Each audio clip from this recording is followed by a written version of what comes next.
Welcome to another short story, where tonight we explore the mind of a man unstuck, out of place, testing the barriers of what common folk know as truth. Tonight's story is The Tomb by H.P. Lovecraft. Sedibus ut saltem placidis in morte quiescum, which loosely translates to, "At least in death I may find peaceful rest," by Virgil. In relating the circumstances which have led to my confinement within this refuge for the demented, I'm aware that my present position will create a natural doubt of the authenticity of my narrative. It is an unfortunate fact that the bulk of humanity is too limited in its mental vision to weigh with patience and intelligence those isolated phenomena seen and felt only by a psychologically sensitive few, which lie outside its common experience. Men of broader intellect know that there is no sharp distinction betwixt the real and the unreal, that all things appear as they do only by virtue of the delicate, individual, physical, and mental media through which we are made conscious of them. But the prosaic materialism of the majority condemns as madness the flashes of supersight which penetrate the common veil of obvious empiricism. My name is Jervis Dudley, and from earliest childhood I've been a dreamer and a visionary, wealthy beyond the necessity of a commercial life, and temperamentally unfitted for the formal studies and social recreations of my acquaintances. I have dealt ever in realms apart from the visible world, spending my youth and adolescence in ancient and little-known books, and in roaming the fields and groves of the region near my ancestral home.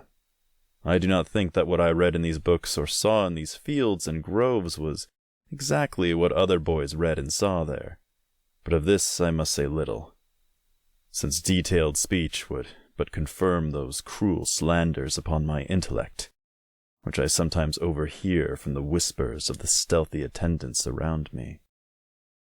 It is sufficient for me to relate events without analyzing causes. I have said that I dwelt apart from the visible world, but I have not said that I dwelt alone. This no human creature may do, for lacking the fellowship of the living, he inevitably draws upon the companionship of things that are not, or no longer, living. Close by my home there lies a singular wooded hollow, in whose twilight deeps I spent most of my time, reading, thinking, and dreaming. Down its moss-covered slopes my first steps of infancy were taken, and around its grotesquely gnarled oak trees my first fancies of boyhood were woven. Well did I come to know the presiding dryads of those trees, and often have I watched their wild dances in the struggling beams of a waning moon. But of these things I must not now speak. I will tell only of the lone tomb in the darkest of the hillside thickets. The deserted tomb of the Hydes, an old and exalted family whose last direct descendant had been laid within its black recesses many decades before my birth. The vault to which I refer is of ancient granite, weathered and discolored by the mists and dampness of generations. Excavated back into the hillside, the structure is visible only at the entrance. The door, a ponderous and forbidding slab of stone, hangs upon rusted iron hinges, and is fastened ajar in a queerly sinister way by means of heavy iron chains and padlocks, according to a gruesome fashion of half a century ago. The abode of the race whose scions were here inured had once crowned the declivity which holds the tomb, but had long since fallen victim to the flames which sprang up from a disastrous stroke of lightning. Of the midnight storm which destroyed this gloomy mansion, the older inhabitants of the region sometimes speak in hushed and uneasy voices, alluding to what they call divine wrath, in a manner that in later years vaguely increased the always strong fascination which I felt for the forest-darkened sepulchre. One man only had perished in the fire. When the last of the hides was buried in this place of shade and stillness, the sad urnful of ashes had come from a distant land, to which the family had repaired when the mansion burned down.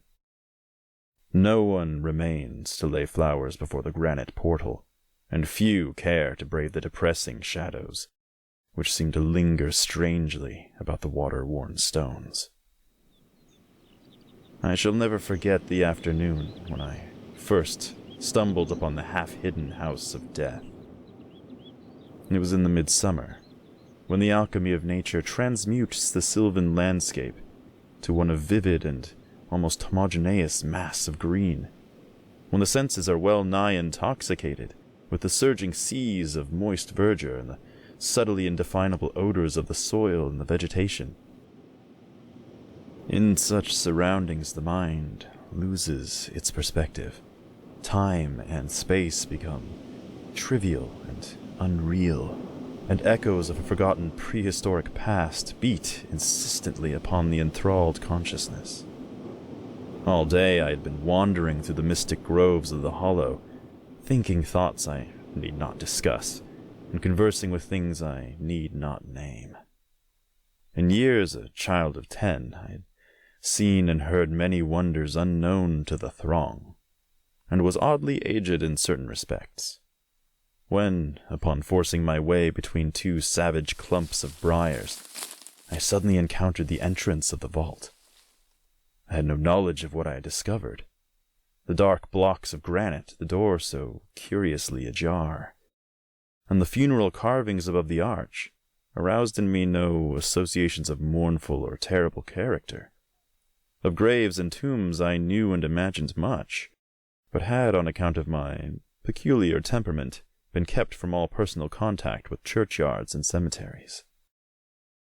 The strange stone house on the woodland slope was to me only a source of interest and speculation, and its cold, damp interior, into which I vainly peered through the aperture so tantalizingly left, contained for me no hint of death or decay.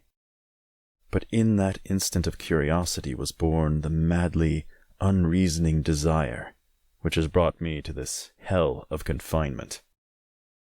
Spurred on by a voice which must have come from the hideous soul of the forest, I resolved to enter the beckoning gloom in spite of the ponderous chains which barred my passage. In the waning light of day I alternately rattled the rusty impediments with a view to throwing wide the stone door, and essayed to squeeze my slight form through the space already provided, but neither plan met with success. At first curious, I was now frantic, and when in the thickening twilight I returned to my home, I had sworn to the 100 gods of the grove that at any cost I would some day force an entrance to the black, chilly depths that seemed calling out to me. The physician with the iron-gray beard who comes each day to my room once told a visitor that this decision marked the beginning of a pitiful monomania. But I will leave final judgment to my readers when they shall have learnt all. The months following my discovery were spent in futile attempts to force the complicated padlock of the slightly open vault, and in carefully guarded inquiries regarding the nature and history of the structure. With the traditionally receptive ears of the small boy, I learned much, though a habitual secretiveness caused me to tell no one of my information or my resolve. It is perhaps worth mentioning that I was not at all surprised or terrified on learning the nature of the vault. My rather original ideas regarding life and death had caused me to associate the cold clay with the breathing body in a vague fashion, and I felt that the great and sinister family of the burned-down mansion was in some way represented within the stone space I sought to explore. Mumbled tales of the weird rites and godless revels of bygone years in the ancient hall gave to me a new and potent interest in the tomb, before whose door I would sit for hours at a time each day. Once I thrust a candle within the nearly closed entrance, but could see nothing save a flight of damp stone steps leading downward. The odor of the place repelled yet bewitched me. I felt I had known it before, in a past remote beyond all recollection, beyond even my tenancy of the body I now possess. The year after I first beheld the tomb, I stumbled upon a worm-eaten translation of Plutarch's Lives in the book-filled attic of my home. Reading the life of Theseus, I was much impressed by that passage telling of the great stone beneath which the boyish hero was soon to find his tokens of destiny, whenever he should become old enough to lift its enormous weight. This legend had the effect of dispelling my keenest impatience to enter the vault, for it made me feel that the time was not yet ripe. Later, I told myself, I should grow to a strength and ingenuity which might enable me to unfasten the heavily chained door with ease. But until then, I would do better by conforming to what seemed the will of fate. Accordingly, my watches by the dank portal became less persistent, and much of my time was spent in other, though equally strange, pursuits. I would sometimes rise very quietly in the night, stealing out to walk in those churchyards and places of burial from which I had been kept by my parents. What I did there I may not say, for I am not now sure of the reality of certain things. But I know that on the day after such a nocturnal ramble I would often astonish those about me with my knowledge of topics almost forgotten for many generations. It was after a night like this that I shocked the community with a queer conceit about the burial of the rich and celebrated Squire Brewster, a maker of local history who was interred in 1711, whose slate headstone, bearing a graven skull and crossbones, was slowly crumbling to powder. In a moment of childish imagination, I vowed not only that the undertaker, Goodman Simpson, had stolen the silver-buckled shoes, silken hose, and satin small-clothes of the deceased before burial, but that the squire himself, not fully inanimate, had turned twice in his mound-covered coffin on the day after interment. But the idea of entering the tomb never left my thoughts, being indeed stimulated by the unexpected genealogical discovery that my own maternal ancestry possessed at least a slight link with the supposedly extinct family of the Hydes. Last of my paternal race, I was likewise the last of this older and more mysterious line. I began to feel that the tomb was mine, and to look forward with hot eagerness to the time I might pass within that stone door, and down those slimy stone steps in the dark. I now formed the habit of listening very intently at the slightly open portal, choosing my favorite hours of midnight stillness for the odd vigil. By the time I came of age, I had made a small clearing in the thicket before the mold-stained facade of the hillside, allowing the surrounding vegetation to encircle and overhang the space like the walls and roof of a sylvan bower.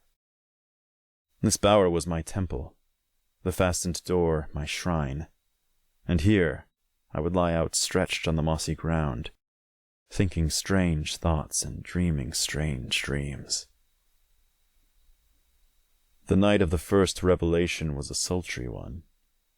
I must have fallen asleep from fatigue, for it was with a distinct sense of awakening that I heard the voices. Of those tones and accents I hesitate to speak.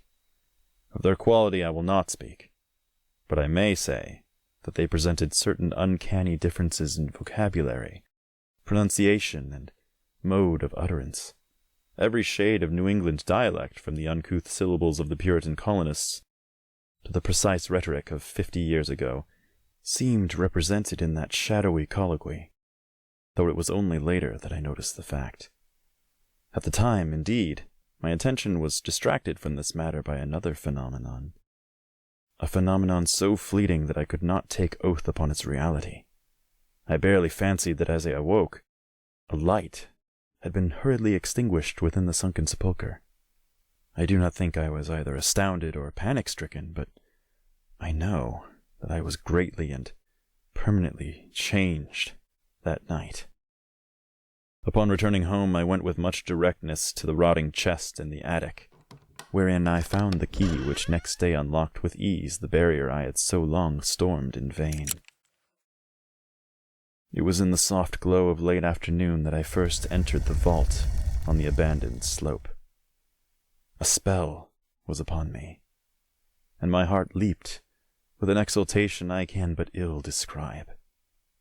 As I closed the door behind me and descended the dripping steps by the light of my lone candle, I seemed to know the way, and though the candle sputtered with the stifling reek of the place, I felt singularly at home in the musty charnel house of air. Looking about me, I beheld many marble slabs bearing coffins, or the remains of coffins. Some of these were sealed and intact, but others had nearly vanished, leaving the silver handles and plates isolated amid certain heaps of whitish dust. Upon one plate I read the name of Sir Geoffrey Hyde, who had come from Sussex in 1640 and died here a few years later. In a conspicuous alcove was one fairly well-preserved and untenanted casket, adorned with a single name, which brought to me both a smile and a shudder. An odd impulse caused me to climb upon the broad slab, extinguish my candle, and lie down within the vacant box. In the grey light of dawn I staggered from the vault and locked the chain of the door behind me. I was no longer a young man, though but 21 winters had chilled my bodily frame. Early rising villagers who observed my homeward progress looked at me strangely, and marveled at the signs of ribald revelry, which they saw in one whose life was known to be sober and solitary. I did not appear before my parents till after a long and refreshing sleep. Henceforward I haunted the tomb each night, seeing, hearing, and doing things I must never reveal. My speech, always susceptible to environmental influences, was the first thing to succumb to the change, and my suddenly acquired archaism of diction was soon remarked upon. Later, a queer boldness and recklessness came into my demeanor, till I unconsciously grew to possess the bearing of a man of the world, despite my lifelong seclusion. My formerly silent tongue waxed voluble with the easy grace of a Chesterfield, or the godless cynicism of a Rochester. I displayed a peculiar erudition, utterly unlike the fantastic, monkish lore over which I had pored in youth, and covered the fly-leaves of my books with facile impromptu epigrams, which brought up suggestions of Gay, Prior, and the sprightliest of the Augustan wits and rhymesters. One morning at breakfast I came close to disaster by declaiming in palpably licorice accents an effusion of 18th-century bacchanalian mirth, a bit of Georgian playfulness never recorded in a book, which ran something like this. "Come hither, my lads, with your tankards of ale, and drink to the present before it shall fail. Pile each on your platter a mountain of beef, for 'tis eating and drinking that bring us relief. So fill up your glass, for life will soon pass. When you're dead, you'll ne'er drink to your king or your lass. Anacreon had a red nose, so they say, but what's a red nose if you're happy and gay? Gad split me, I'd rather be red whilst I'm here, than white as a lily and dead half a year. So Betty, my miss, come give me a kiss. In hell there's no innkeeper's daughter like this. Young Harry, propped up just as straight as he's able, will soon lose his wig and slip under the table. But fill up your goblets and pass 'em around. Better under the table than under the ground. So revel and chaff as ye thirstily quaff. Under 6 feet of dirt, 'tis less easy to laugh. The fiend strike me blue, I'm scarce able to walk, and damn me if I can stand upright or talk. Here, landlord, bid Betty to summon a chair. I'll try home for a while, for my wife is not there. So lend me a hand, I'm not able to stand, but I'm gay whilst I linger on top of the land." About this time I conceived my present fear of fire and thunderstorms. Previously indifferent to such things, I now had an unspeakable horror of them, and would retire to the innermost recesses of the house whenever the heavens threatened an electrical display. A favorite haunt of mine during the day was the ruined cellar of the mansion that had burned down. and in my fancy I would picture the structure as it had been in its prime. On one occasion I startled a visitor by leading him confidently to a shallow subcellar, of whose existence I seemed to know, in spite of the fact that it had been unseen and forgotten for many generations. At last came that which I had long feared. My parents, alarmed at the altered manner and appearance of their only son, commenced to exert over my movements a kindly espionage, which threatened to result in disaster. I had told no one of my visits to the tomb, having guarded my secret purpose with religious zeal since childhood. But now I was forced to exercise care in threading the mazes of the wooded hollow, that I might throw off a possible pursuer. My key to the vault I kept suspended from a cord about my neck, its presence known only to me. I never carried out of the sepulchre any of the things I came upon whilst in its walls. One morning, as I emerged from the damp tomb and fastened the chains of the portal with none too steady hand, I beheld in an adjacent thicket the dreaded face of a watcher. Surely the end was near, for my bower was discovered, and the objective of my nocturnal journeys revealed.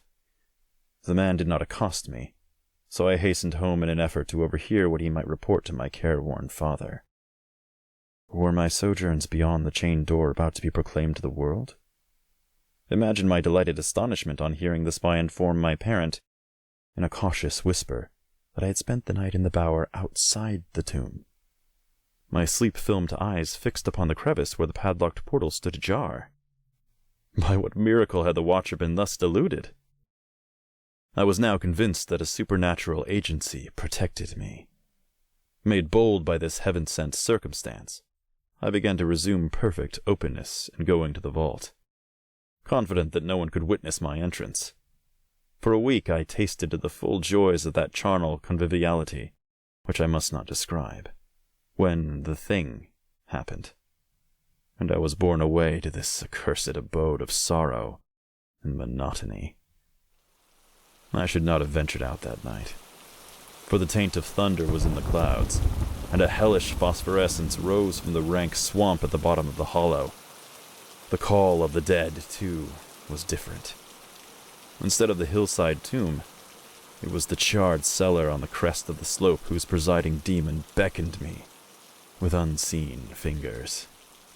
As I emerged from an intervening grove upon the plain before the ruin, I beheld in the misty moonlight a thing I had always vaguely expected. The mansion, gone for a century, once more reared its stately height to the raptured vision, every window ablaze with the splendor of many candles.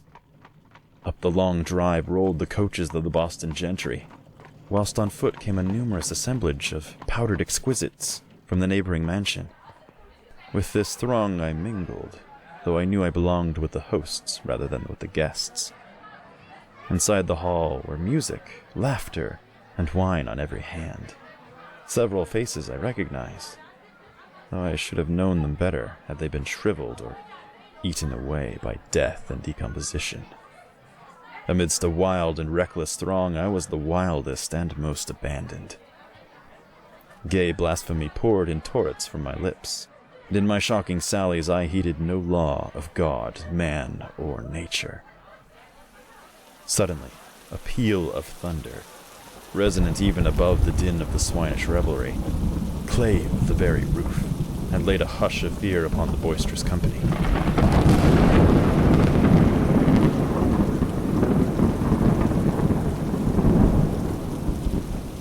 Red tongues of flame and searing gusts of heat engulfed the house, and the roisterers, struck with terror at the descent of a calamity which seemed to transcend the bounds of unguided nature, fled shrieking into the night. I alone remained, riveted to my seat by a groveling fear which I had never felt before. And then a second horror took possession of my soul. Burnt alive to ashes, my body dispersed by the four winds. I might never lie in the tomb of the Hydes. Was not my coffin prepared for me?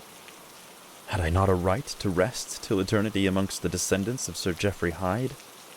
Aye, I would claim my heritage of death, even though my soul go seeking through the ages for another corporeal tenement to represent it on that vacant slab in the alcove of the vault. Jervis Hyde should never share the sad fate of Palinurus. As the phantom of the burning house faded, I found myself screaming and struggling madly in the arms of two men, one of whom was the spy who had followed me to the tomb. Rain was pouring down in torrents, and upon the southern horizon were flashes of the lightning that had so lately passed over our heads. My father, his face lined with sorrow, stood by as I shouted my demands to be laid within the tomb, frequently admonishing my captors to treat me as gently as they could. A blackened circle on the floor of the ruined cellar told of a violent stroke from the heavens. And from this spot, a group of curious villagers with lanterns were prying a small box of antique workmanship, which the thunderbolt had brought to light. Ceasing my futile and now objectless writhing, I watched the spectators as they viewed the treasure trove, and was permitted to share in their discoveries. The box, whose fastenings were broken by the stroke which had unearthed it, contained many papers and objects of value, but I had eyes for one thing alone. It was the porcelain miniature of a young man in a smartly curled bagwig, and bore the initials J.H. The face was such that as I gazed, I might as well have been studying in my mirror. On the following day I was brought to this room with the barred windows. But I have been kept informed of certain things through an aged and simple-minded servitor, for whom I bore a fondness in infancy, and who, like me, loves the churchyard. What I have dared relate of my experiences within the vault has brought me only pitying smiles. My father, who visits me frequently, declares that at no time did I pass the chained portal, and swears that the rusted padlock had not been touched for 50 years when he examined it. He even says that all the village knew of my journeys to the tomb, and that I was often watched as I slept in the bower outside the grim facade, my half-open eyes fixed on the crevice that leads to the interior. Against these assertions I have no tangible proof to offer, since my key to the padlock was lost in that struggle on the night of horrors. The strange things of the past which I learned during these nocturnal meetings with the dead he dismisses as fruits of my lifelong and omnivorous browsing amongst the ancient volumes of the family library. Had it not been for my old servant Hiram, I should have by this time become quite convinced of my madness. But Hiram, loyal to the last, has held faith in me, and has done that which impels me to make public at least part of my story. A week ago, he burst open the lock which chains the door of the tomb perpetually ajar, and descended with a lantern into the murky depths. On a slab in an alcove he found an old but empty coffin, whose tarnished plate bears the single word, Jervis. In that coffin and in that vault, they have promised me I shall be buried.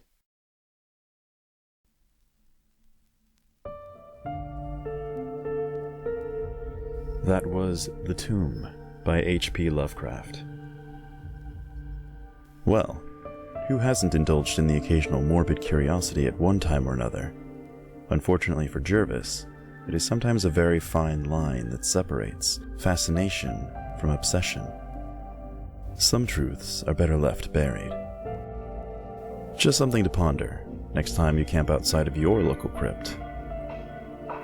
Thank you so much for listening, and I'll see you next time.